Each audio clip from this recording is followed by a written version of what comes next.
My name is Tara. I am 30 and I am from New Jersey. My story started when I was 8 months pregnant with my first baby, and I started having difficulty breathing.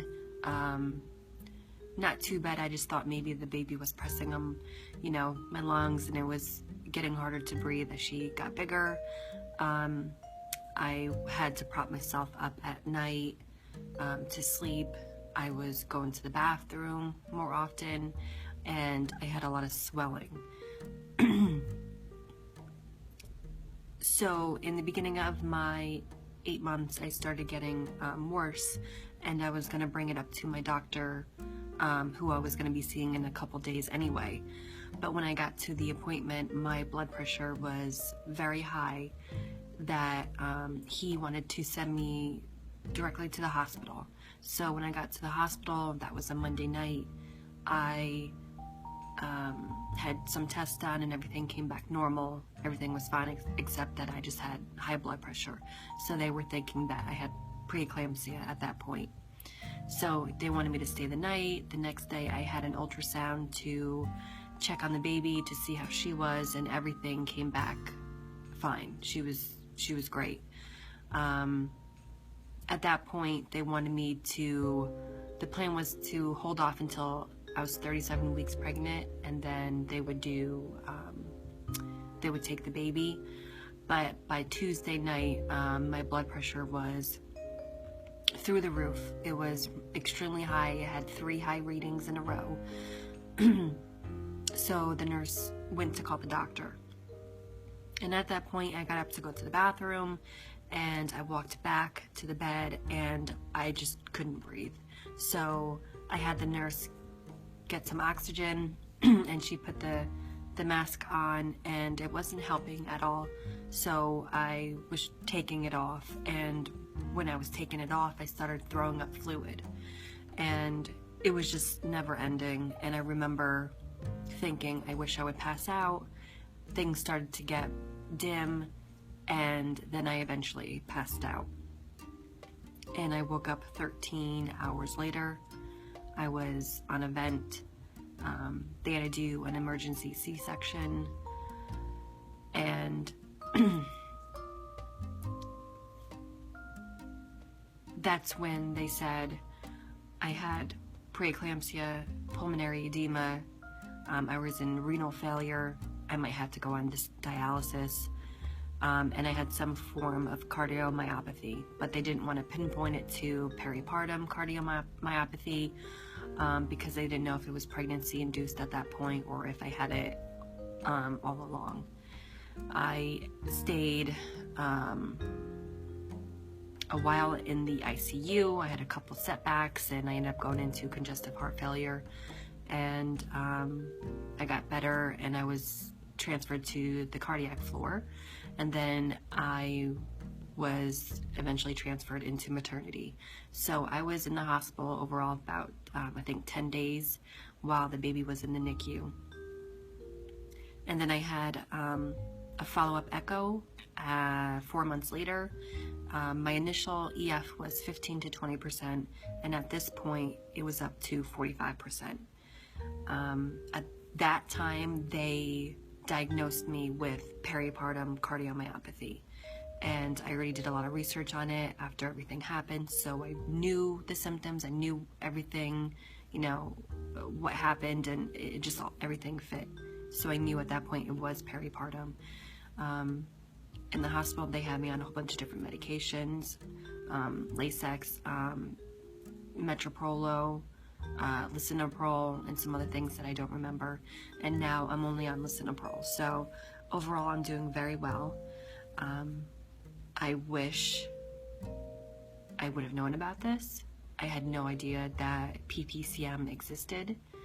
Otherwise, I feel that if I would have known, I would like to think that I would have realized it wasn't normal, and all this trauma could have been prevented. So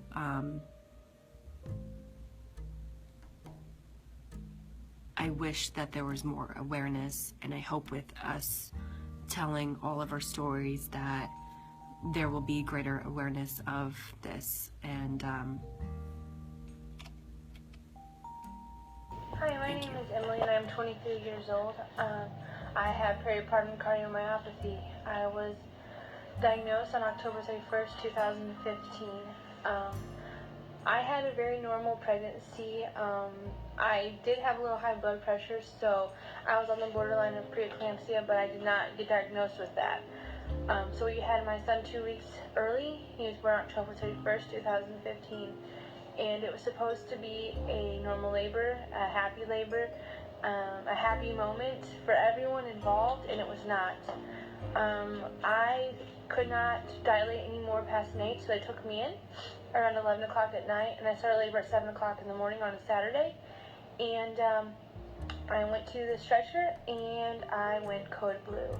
I woke up 3 days later to find out that they thought I had an aneurysm, or however you pronounce it, from the labor, but it was not. My OB researched everything that happened and found a doctor out of Washington University who studies peripartum cardiomyopathy, and everything that happened was not a heart aneurysm, was peripartum cardiomyopathy. I currently have an ICD. I got that on April 29th, and I am currently on 3 heart medicines. My heart has not went down, it has not went up, it has stayed the same. My hope for this video is that I hope for the future generation of women to not have to go through what we went through. I hope that there's a way that we can detect it one day, and I hope that people don't have to go through what we went through, or make their families go through what we went through. I can imagine that was a scary, scary situation for anyone involved. I do have a picture of me and my son. This was taken the day after everything happened. I do not like looking at this picture at all. It really makes me sad that my husband had to witness that, and my mother. And I hope that peripartum cardiomyopathy can be detected one day. This is my story. It's short, I know. I hope that this video can make a difference. And sorry if it's bad. This is my first one, and I'm extremely nervous. Excuse my hair and my makeup. I cannot lose my left arm right now. Since I just had surgery, my 6th week is almost up. I had peripartum cardiomyopathy, or PPCM, but it does not have me. It's Vanessa. Thank you. I am 27 years old. I live in Baxter Springs, Kansas, with my husband Jacob and our 2 children, Logan, who's almost 5, engaged, Leo. He is 3 and a half. I was diagnosed with peripartum cardiomyopathy when I was 33 weeks pregnant. It was February of 2013. I started having symptoms and some pretty big warning signs that something wasn't right. The first indication something wasn't right had to be this one morning that I just got off work, and I was walking down the flight of steps to exit the building, and I actually stopped to talk to a nurse, and in the middle of the conversation I couldn't focus on what she was saying anymore, because all I could pay attention to was how fast and how hard my heart was beating. And a couple of days later, I was laying in bed, and it did it again. And at that time, I turned to my husband and I said, my heart's racing. I'm going to have to talk to my doctor about this on my next appointment. And that's where that sat. So a few weeks later, I was at work one night, and I got very sick very quickly, throwing up constantly, unable to breathe. I didn't want to move. I was very exhausted. I finished my shift that night. I had a team of about 10 patients that night, and I finished my shift. And I went home and I went to bed and I stayed there for 2 days before I had my routine OB checkup. So I was not going to get any kind of care, any kind of treatment, because I did not know that peripartum cardiomyopathy existed. I didn't know that your heart can fail. I didn't know that it didn't matter who you were or if you were young or not, that you could have heart problems. So for those 2 days before I was diagnosed, I was violently sick. I was throwing up, unable to lie flat, not eating or drinking, but still throwing up just fluid. I was sitting up in bed for 2 reasons. The first, because I felt like I was drowning when I was lying down flat, and also because I would be so exhausted that I could just make it to the sitting position before I would fall asleep again. And I did that for 2 days. And on the 19th, when my checkup rolled around, I actually remember being angry that I had to go somewhere. But I was so relieved when the nurse looked at me and she said, "Are you feeling okay?" And I told her no. I said no.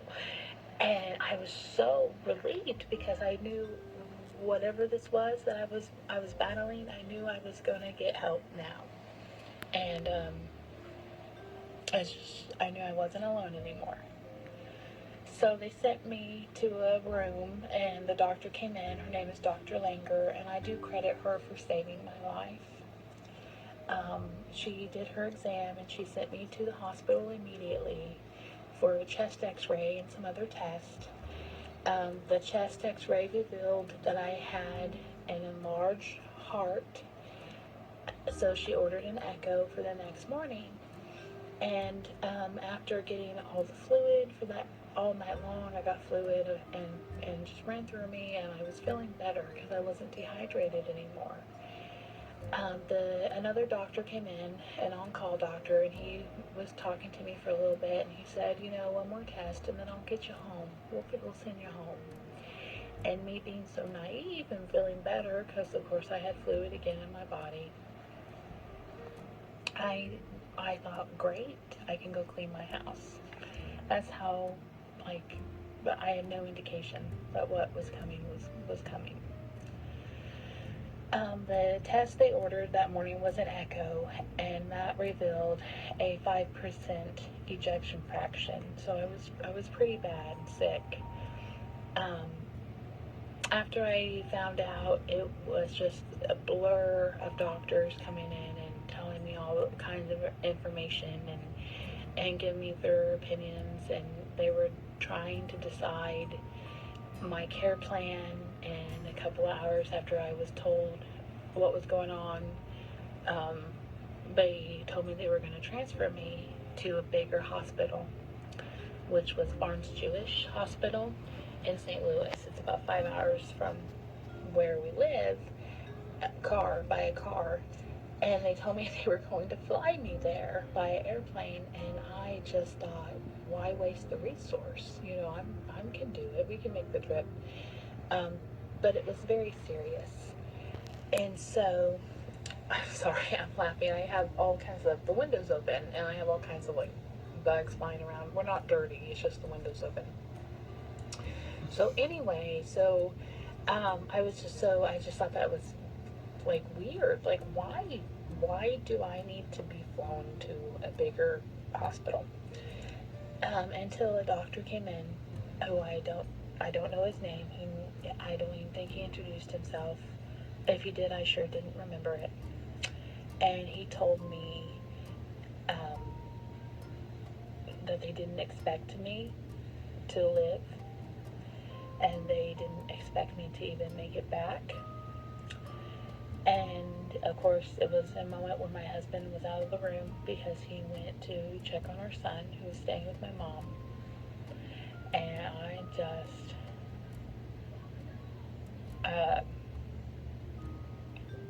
I just kind of, like, after hearing that, I kind of just went outside of myself for a while, and I couldn't process that.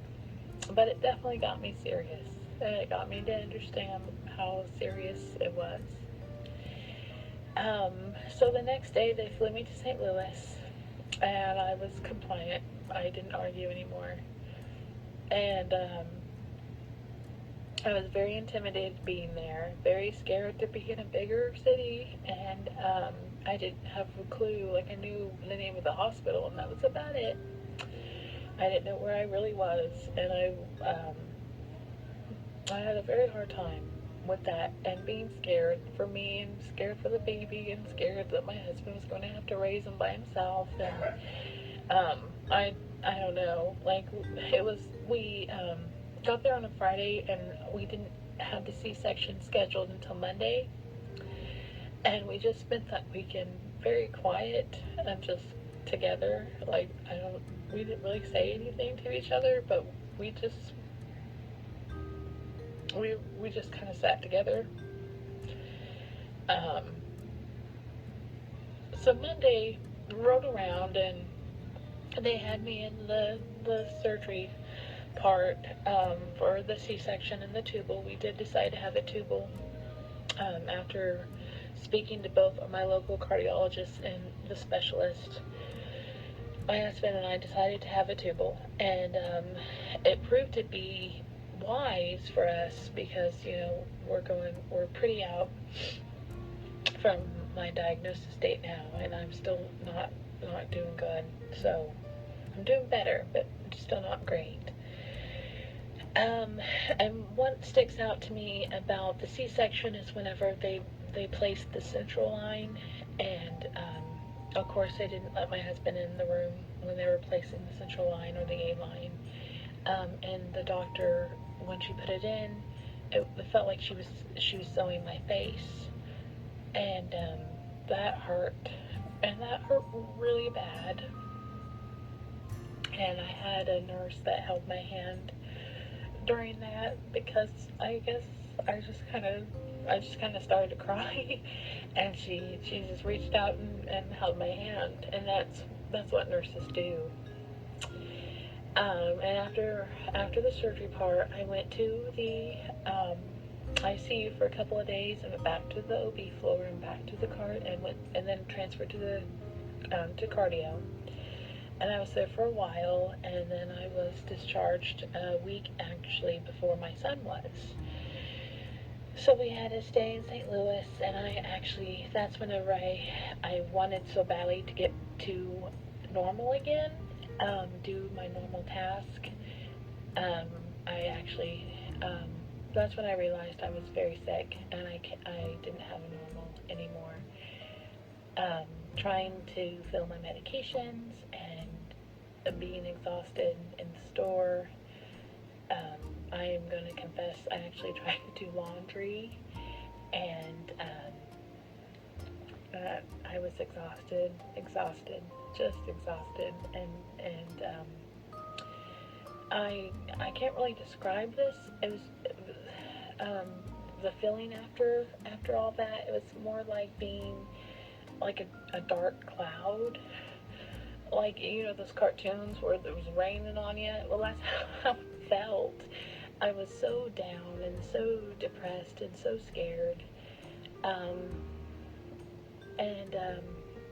when it really hit me, really hit me that I wasn't the same anymore, besides the sloshing fluid under my skin with every step I took, that was disgusting. And it had to be this moment that my son was discharged, and I was trying to step up onto the sidewalk to give the nurse a hug to tell her thank you, and I struggled to step up on to the sidewalk. And whenever I think back, that's where my mind goes. I can remember it so vividly that I couldn't take a step. And it was just very, very sad. Very sad. when my son and I and my husband finally made it back to our hometown, we made the decision, because I could not work, and I still had very young babies, newborn, and he had to work still. So we decided to move in with my parents, which really was a blessing. I'm very grateful for their help. My mama helped me with my gauge. She helped me a lot. She's the one that hugged on him and cuddled with him, and I just didn't have the energy to do it, and I feel very, very guilty about that now, and I feel very sad because I missed out on those precious bonding moments with him. But I'm very grateful for my mom and my dad. But of course, 2 families under one roof is very stressful under the best of circumstances, and of course ours wasn't. So it really was challenging too, but I will always be grateful to them. And my husband and I, we really struggled. We struggled with how to go about daily living, and we struggled with my diagnosis, and we fought a lot. My husband always wanted to be either my personal home health nurse, or he kind of just checked out, either or, depending on the moment. And I just wanted my husband. And he never really was angry at me, but I think he kind of was resentful. But that all got better over time, and talking and conversation and growing as people, and growing as a couple again, and growing closer to God. That got better. But immediately after getting home, I, of course, doctor visits all the time. It was February, my birthday's in March, and I actually had a doctor's appointment on my birthday, and honestly, like, I could have cared less that it was my birthday. And the nurse called me after the appointment to verify some medication and stuff, and she's like, "Oh, we realized it's your birthday. Happy birthday." And I was like, "Okay, thanks." I could care less. I was very, very, very sad, very angry, very big dark place. I was on all the medications that a lot of us are on: Spiractone, Lasix, Coreg, Warfarin for a really long time, about 3 years. Now I just take Advil, an aspirin.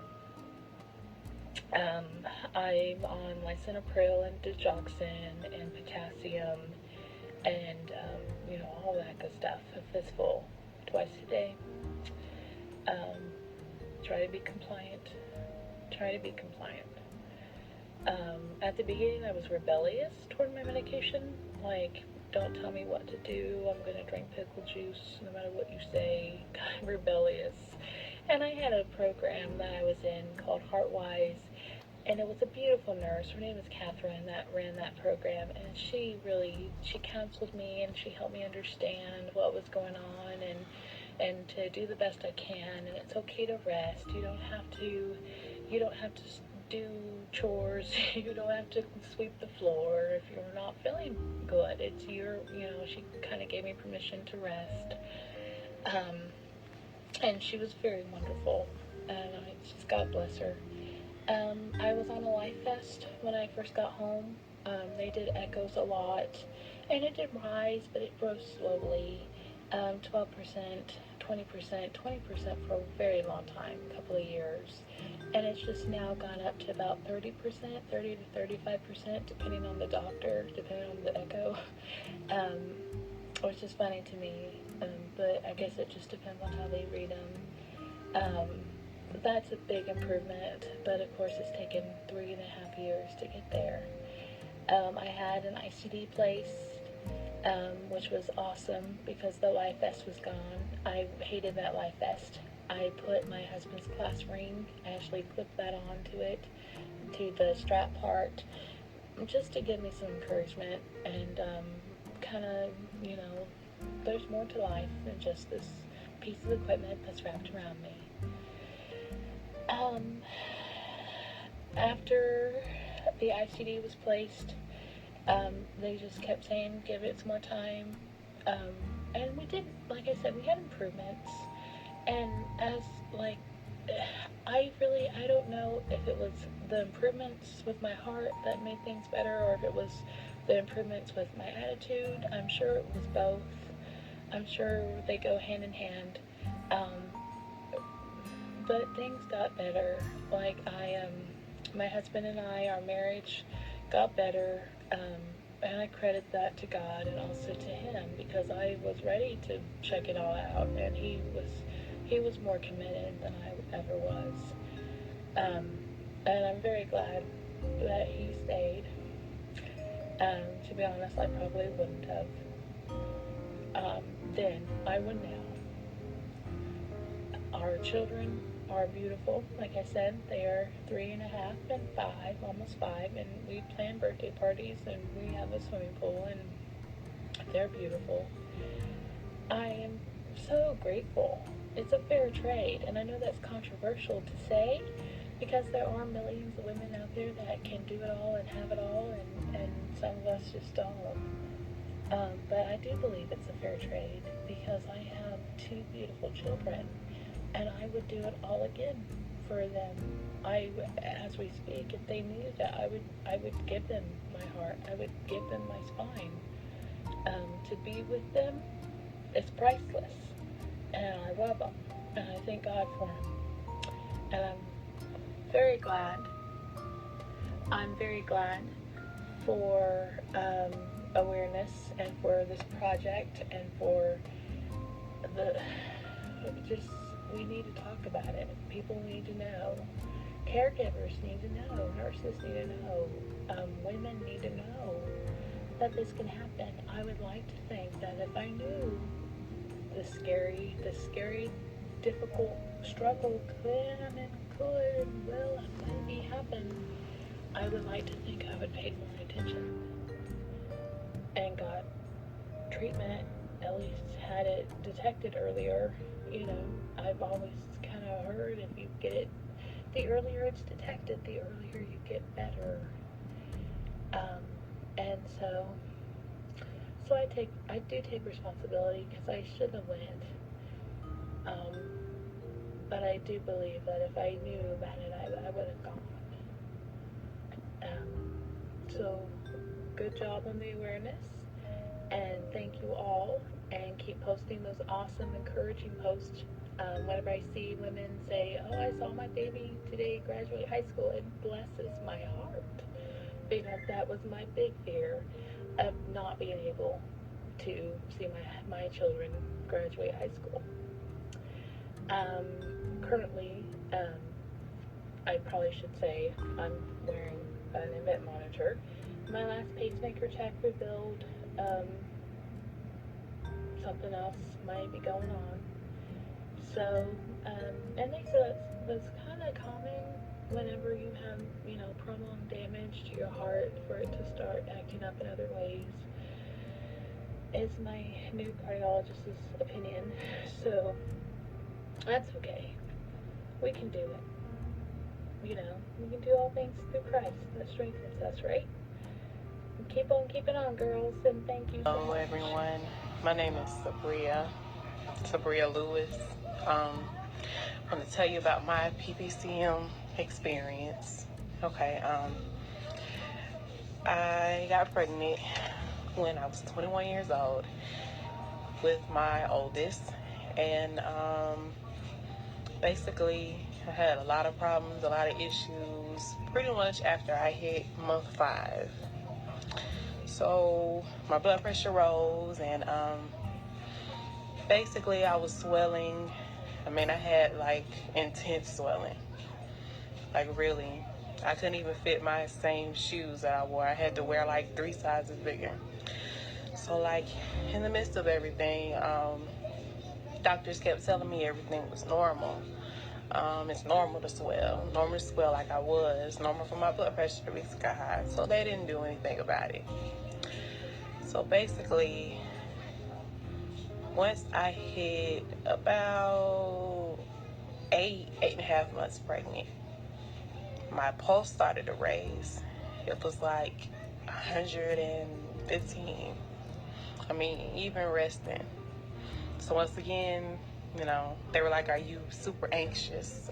I was like, nah, I'm not anxious. Had a lot of problems, a lot of issues, and, you know, shortness of breath, which is normal in pregnancy, but, you know, it was different for me, of course. And basically, you know, doctors did nothing. So one day I went to an appointment after going to the ER, doing a follow-up. I went to my regular doctor, and she looked at me and took one look at me. She was like, you know what? We're going to induce this baby. We're going to make you have this baby. And at the time, I was 36 weeks and 6 days. So she was like, don't go home or whatever. I want you to go straight to the ER and straight to the delivery unit. So basically, I went home, of course, because I had to pack my clothes. And I went up there, and they started the whole labor process. They didn't want to start it that single day because of the fact that I was still really early. So my blood pressure kept rising. I mean, it was like, I don't even remember. I want to say it was like maybe 190 over like 91 or something, but it was super high. So basically, that night, they went ahead and induced me. And I was in labor for 12 hours, all the way up until early that morning. Nothing happened. My blood pressure still kept rising. I mean, no matter what they tried. They were like, stay on your left side. And, you know, I did that. And after that, I got tired. I had to go to the bathroom like every 5 minutes. So that didn't work. Nothing worked. So finally the doctor came in and she was like, you're not progressing. Do you want to stay in labor? And I told them no, I didn't want to stay in labor. I was ready to meet my daughter. So I had her about like 11:30 that morning. I had her be a C-section. 8 pound, 8 ounce, beautiful baby, beautiful. So everything was going okay. Blood pressure was still elevated, but they put me on meds and, you know, still elevated. So one night I was in the hospital. I couldn't breathe. It was hard for me to breathe. Hard for me to breathe laying down. Hard for me to breathe sitting up. And I called the nurses, and they were like, oh, you're just having a panic attack. So they gave me something to help me sleep. You know, that worked for the night.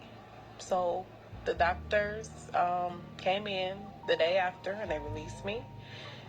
Mind you, my blood pressure was still extremely high, and it wasn't controlled by meds. They released me. So they released me, I stayed an extra night. So I went to my parents' house and stayed with them or whatever after I had the baby. And the first night, everything went good. Mind you, I had my baby on a Tuesday. I was back in the hospital by early Sunday morning because once again, I couldn't breathe. It was hard to breathe. Still swollen, mind you. It was really hard for me to breathe. So went in, nurses was all, oh, what's wrong with you? They rushed me to the back. I was high priority. And so they determined that I had congestive heart failure. Later on, they determined it was caused by pregnancy. It's called Peripartum Cardiomyopathy, and the short phrase for it is PPCM. So I was terrified, like crying, like I have a heart condition. I was only 22 years old and had a heart condition. Like, who would have thought? So I stayed in the hospital a whole week after being readmitted. They finally found the right combinations of meds to help me out and lower my blood pressure. I lost 50 pounds. Yes, I said it. 50 pounds of fluid that was around my heart and everywhere else in my body. It was remarkable. I went in at 250. When I got out, I was 200 pounds. Like, I had that much fluid and didn't even know it. I want to tell you my experience because I want everyone to be aware and don't take your symptoms lightly. I mean, I know doctors may, because they don't really know too much about my condition, but if you feel like you can't breathe and rapid heart rate and you feel dizzy, just get checked, you know. But I'd rather it be nothing than something type thing. And I've had another baby. She is going to be 18 months next month. And I did well with that pregnancy. I mean, she's healthy. She's a healthy baby girl. I had no symptoms of PPCM. And my heart remained stable through the whole thing. Like, I just wanted to let people know and tell you my story and know that it is real. A 22-year-old can get congestive heart failure. Seems unlikely, but it happened. Anyway, that's my story. Thank you for watching. I'm out. Hey guys, so this is my video about my postpartum cardiomyopathy journey. I'm not very good at speaking in front of the camera, so please bear with me, and I will try to keep this as brief as I can. My name is Jen. I am 30 years old. I have 3 kids, and I've been married for 6 years. And my story started when I was 23 years old and pregnant with my second child. My first baby I had when I was 18, and that pregnancy was pretty uneventful. And then I got pregnant with my second one about 4 or 5 years later. And that one was pretty uneventful as well up until like the 8th month, when I started swelling. Yeah, I sweated pretty bad too. Started swelling pretty bad, excessively. It was more than just on my feet. It would like go all the way up to past my knees. They were just like these big round like logs. It was ridiculous. I knew that wasn't normal, and anytime I would bring it up to my OB, she would just tell me that it is normal pregnancy symptoms, not to worry about it. And she would also tell me that I was eating too much and not watching my diet, pretty much telling me that I'm not taking care of myself, not watching my weight. She just wouldn't listen to me. I never really got the shortness of breath in my pregnancy that I can recall. I mean, if I did, I probably just chalked it up to normal pregnancy stuff. The old belly, it's hard to breathe. Anyway, I was at one of my last checkups when my blood pressure got checked, and it was apparently very high. I don't remember how high it was, but it was apparently pretty high that my doctor, who didn't seem to care about anything, decided that I needed to be induced ASAP. So it must have been pretty bad, I think. So we scheduled the date to be induced like a few days later, I think a week later, I don't remember. But it was 2 or 3 days after that appointment, when they checked my blood pressure, that my water broke at home around 5 or 5:30 in the morning. So I was in labor, to the hospital, and I remember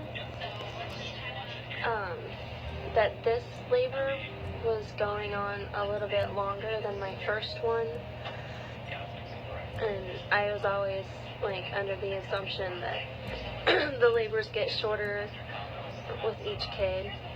I don't know, that's probably a myth, but I had an epidural and I had the Pitocin. Both of those things I didn't have with my first. I don't know if that means anything, but so I had her, my little girl, and they let us go home the very next day.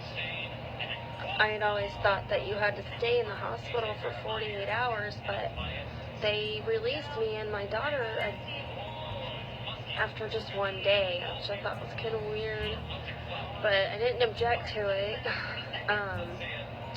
And it was that day when we went home that the shortness of breath really started to hit me. It had been awful all day long. I couldn't lay down. I couldn't catch my breath for anything, and it was really starting to scare me. And I had dealt with it all that day and into the night. I finally decided that I needed to go to the ER, find out what in the world's going on with me. So my husband stayed with baby and my older son, and my mother-in-law went with me. So they did their tests, and one of the nurses said that it's probably just blood clots, which could be fixed with blood thinners, and that it was no big deal, and I could go home. I had to have a CT scan, all these tests done, and then I remember it was around 3 o'clock in the morning. This one nurse comes in, and I'll never forget the words he said. He says, "There's something going on with your heart." And then I just broke down and lost it. Started crying. And I didn't even listen to anything else that he was trying to tell me. I was just too busy crying because I really thought that I was going to die that night. And so my mother-in-law, who had been with me the whole time, she immediately gets on the phone and calls my husband and tells them that I'm being admitted to ICU. So that stuff, it just keeps getting scarier and scarier. And I cannot stop crying. I think this is it. I'm gonna die. And fast forward to the ICU. I was not allowed to have my kids come to the ICU to see me because it was risky, of course. But they did agree to let my husband bring in my new baby to see me for about a minute or two every day, as long as someone was holding her and not letting her, be passed around or touching anything. But I was able to hold her for a minute, and that was just a horrible, horrible time. All I wanted was to be home with my brand new baby that I just had a day ago. I couldn't be with her. I couldn't breastfeed her like I wanted to. I couldn't see my 5-year-old son. I spent 2 or 3 days in ICU before being moved to a different room. They moved me to a pediatric room on the pediatric floor just so I could have my kids with me for longer periods of time. So I thought that was pretty great of them to do that. It was still very rough 5 days that I was in the hospital. I remember crying every single night that I couldn't go home, and all I wanted was my babies, and every night they would stay with me until it was bedtime, and as soon as they would leave to take my kids home, my husband and my kids, I would just lay in my hospital bed and cry myself to sleep. Excuse me for tearing up. It's a little emotional. I'm sure you all understand. Yeah, that was what the first few days was like. After I got home, it felt awkward to just walk around the store. It was hard to breathe. I was scared to death that I was gonna die. I went through so many fears. I was told that if I ever got pregnant again, I would die. And there is a little more to my story. I did get pregnant again while I was on birth control. And this was when my ejection fraction was at a 40 to 45. At diagnosis, it was at 22%, I think. So I got pregnant again when I was almost recovered, and that was a very scary time after everything I'd been told. But I found a high-risk OB an hour and a half away from me, and I saw him, and I saw my cardiologist more often to be monitored more closely. I'm still on meds. I still take Coreg and lisinopril and aspirin. I went through that pregnancy, the postpartum pregnancy, no complications or anything. I didn't even relapse with him. He turned 4 in December, and I feel good these days. I no longer have any shortness of breath issues. I'm still at around a 40 to 45% ejection fraction. But, yeah, I see my cardiologist once a year. They won't do any echoes on me unless I show any symptoms of heart failure, which I haven't been. So, yeah, I guess that's my story. My name is Beth. I'm 50 years old. I live in Nashville, Tennessee. I have a wonderful husband and 2 beautiful daughters. I first had symptoms of congestive heart failure with the birth of my first daughter. It was 1988. I was 21 years old. I had gone into labor, and after about 19 hours of labor, they decided to do an emergency C-section because I was in distress. They never really explained to me exactly what type of distress. I do remember them saying that my blood pressure was dropping and heart rate was crazy, and let's take her in for an emergency C-section. So they did. I can remember laying there on the operating table and telling the anesthesiologist that I could not breathe. He told me that it was because I was so numb I couldn't feel myself breathe. So I made it through the surgery, was dismissed from the hospital, and a couple of days later I noticed what I thought was like a heaviness on my chest. Almost felt like just a weird indigestion. I couldn't take a deep breath in. I couldn't yawn. And it was a weird sensation. So I called my OBGYN and told them my symptoms, and they said that I should drink a warm Coke and that I would probably be just fine. Well, my 1-week follow-up, they decided to take notice because my oxygen levels were in the 70s. So they told me to go ahead and go to the ER and have some tests done. so I did, and I had 1,000,000 tests done, and of course they were trying to rule out blood clot.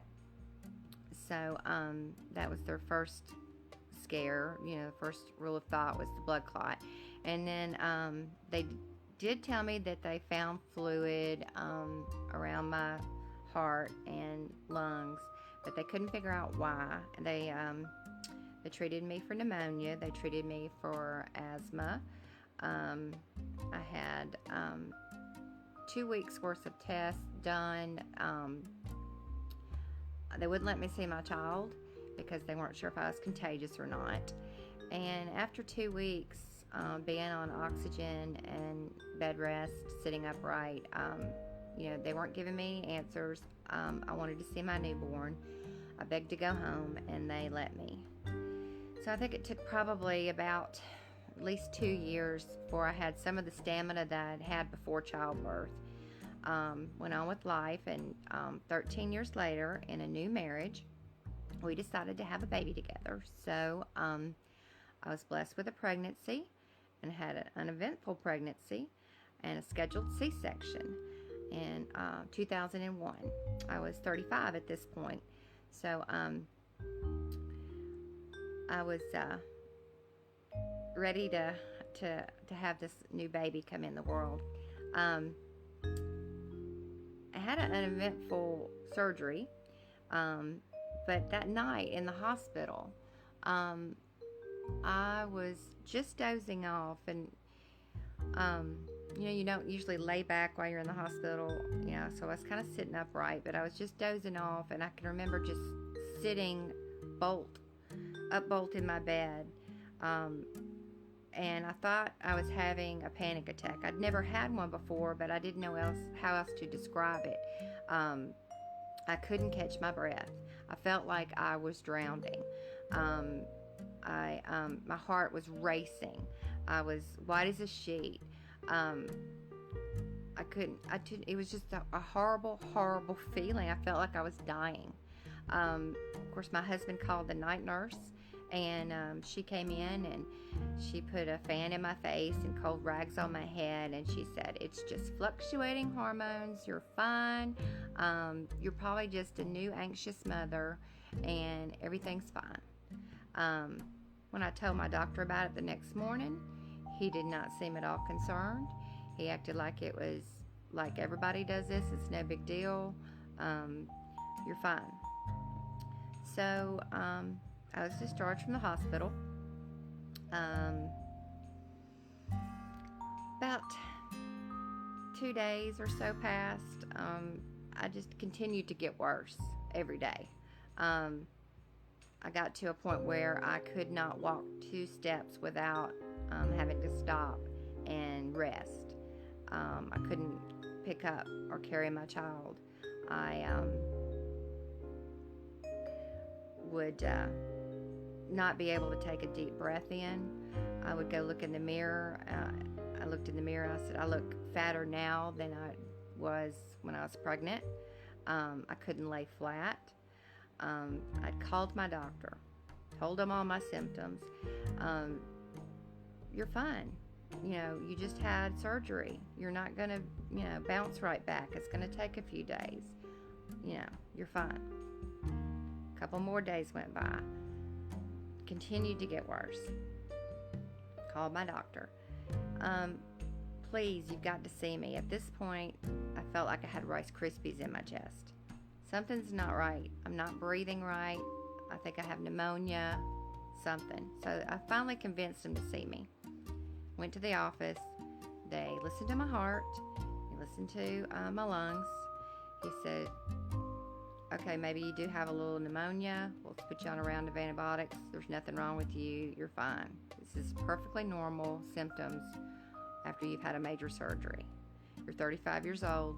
You're not going to bounce back like you did when you were 20-something. Okay, so I went home, continued to get worse. I started turning a grayish blue color. 10 days had passed. My husband was like, "There's seriously something wrong with you. We've got to get you another opinion." I still didn't think I was bad enough to go to the ER. I didn't want to deal with the expense or the time it took to do all that. I still just thought I had a really bad case of pneumonia and I needed a better antibiotic. So I didn't have a primary doctor, so we went and found a Centricare. I went in, saw the doctor. He did a chest x-ray and he bent down and felt my ankle, which I thought was weird. It was like, why are you doing that for pneumonia? He said there was a couple more tests that he needed to have run and couldn't do it there, so he suggested I go to the ER. And I reluctantly went and had another million tests run. And I remember telling my husband, why does this always happen to me after childbirth? I don't understand. After all the tests were run, the doctors came in and said, well, we have results. You have peripartum cardiomyopathy. Never heard of it. Didn't know what he was talking about. He said that my ejection fraction, which is how my heart was pumping, was at 10%, and that I would either die overnight, or I would need a heart transplant, or the medications would work and I would improve. So, needless to say, we were pretty scared, and of course all the thoughts that run through your brain, I just had a baby, this is supposed to be the happiest day of my life, and instead you're telling me that I might die. So that was scary, but thankfully the medications worked. I lost about 40 pounds overnight of fluid and started to breathe better. I was in the cardiologist care for a year. My ejection fraction improved to 55%, which is considered low normal. I was taken off all medications and released from the cardiologist, and he said, go and live your life, and I did. I was given a primary care physician in the emergency room, so I started having yearly physicals done. About 5 or 6 years had passed, and I asked my primary doctor, could I just get an echo just for peace of mind, just to make sure everything's still okay. And she agreed, and we had it done, and my ejection fraction came back at 45. I didn't have any symptoms, so nobody seemed very concerned at the time. She said if I ever became symptomatic to let her know. So I agreed with that decision, and I guess another 5 to 6 years went by, and I have to say I was never a huge active person. I mean, I didn't run marathons. I was busy. I worked all the time and ran around with my kids and lived life. But I did notice there was a decline in I couldn't climb mountains, without getting a little short of breath, or just if I was doing like daily things at home or taking down boxes from the attic or something that was a little bit more extreme with a little more stamina needed, I would get a little short of breath, but I never thought anything of it really. So anyway, about 6 years had passed, and I noticed I was getting short of breath climbing stairs, which was a new thing. So and then I started noticing my heart wasn't beating correctly. It was missing or skipping a beat.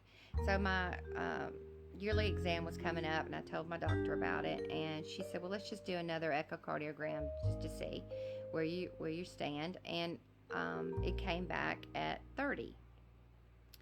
It's like instantly overnight I'm back into congestive heart failure, back to the cardiologist, back on all the ACE inhibitors, the beta blockers, and Lasix, and all the things you do. So now my diagnosis is idiopathic dilated cardiomyopathy. They say that because I had peripartum cardiomyopathy with my first pregnancy in my 20s, and again with my second pregnancy, the first time with no diagnosis, I had done some damage to my heart, scar tissue and whatnot. So that is why I relapsed with congestive heart failure without a pregnancy. So I guess I'm stable right now. I'm at 40. Medications are working. I don't have any implantable devices, and we're not at that stage of that right now. Medications are doing their job. But I guess what bothers me the most about this is the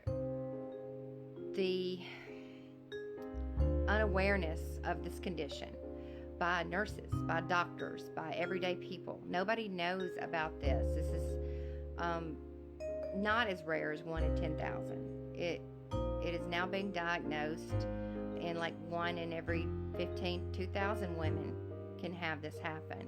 And why is it getting brushed off still today? Why are there not tests that can be done when women have symptoms of this horrible problem, and they show these symptoms to their doctors and explain to them what's going on? Why can't we have a simple BNP blood test done to see if our peptides are elevated? Why can't we have a simple echocardiogram done to see if there's something wrong with our hearts beating properly? This is simple, easy stuff to do. And if we could just get the information and the awareness out there to let other people know, the quicker you get diagnosed, the quicker you can recover, and hopefully fully recover, and not have to deal with getting it again later in life. So you have to be your own advocate for yourself. Only you know how your body feels. If you feel like something isn't quite right, don't be naive like I was and just believe the doctors and think that they know everything, because they don't always know everything. They're just people, just like us, and they can overlook stuff. And if you've got an issue that you don't feel is being resolved, stand up and say, look, I need to have this testing done to rule out that it's not congestive heart failure. It's as simple as that. You know, back in 2001, there wasn't the social media we have now. There was barely an internet, but there was a few forums that people with congestive heart failure were talking, but it was mostly elderly people that were in their hospice stages. It was scary. I did find a forum of a young lady had started that had peripartum cardiomyopathy, and there was a few women on it. Eventually it fell apart, but now we have social media and Facebook, and we have these great pages. We're starting to get the message out there, but we need to let every mother, every woman, every doctor, every nurse, everybody know that this condition exists, and hopefully we can help spread the word and get the message out there that this condition does exist. So thanks for listening, and please help spread awareness. Thanks.